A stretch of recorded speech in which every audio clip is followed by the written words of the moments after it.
Maricel Calacat Barloso, ang kasamtangang Provincial Organic Agriculture Focal Person sa probinsya sa Bohol.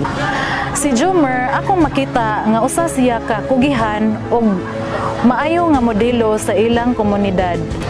Base sa kriteria, bisan pa sa kagamay sa iyang area, makita jud nato ang nagkaklase-klase nga mga utanon, mga pamaagi sa organiko nga pagpananom o pagpamuhi sa mga hayupan. Nakuha niya ang pinakadako nga puntos gikan sa siyam ka nominees sa maong kategorya tungod kay isa siya sa 5 ka mga bulanon sa tibuok Bohol nga adunay organic certification gikan sa Bureau of Agriculture and Fisheries Standards o BAFS.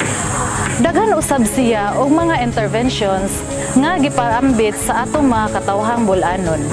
Apil na niini nga nahimo ang iyang farm nga usa ka farm school diin modawat siya og mga estudyante nga gusto magpa-training about organic farming. Ang nahimong mananaog sa kategorya sa Outstanding Organic Agriculture Farmer Individual Practitioner mao si Jomer Balag nga maoy tag-iya sa Julits Eco Garden nga taga Cambacay, Batuan. Akong panghinaot nga mapadayon pa ang iyang mga kakugi ug daghan pa ang manag-ing sa iyang pamaagi sa organikong pagpanguma. Again, congratulations! Basta organic, abdik!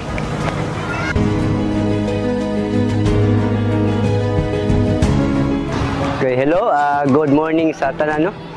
Ako dahil si Jomer Imbalag nga owner sa Julits Eco Garden Integrated Farm. Sa akong farm, no? Sa Julits Eco Garden Integrated Farm, inyo atong makita, no, nga physically naatanan nalangkob ang kabahin sa organic farming. Crop rotation, intercropping, soil management, fertilizer management. So naanatanan diha naglangkob ang kabahin sa organic farming system. Naghatag pud ta og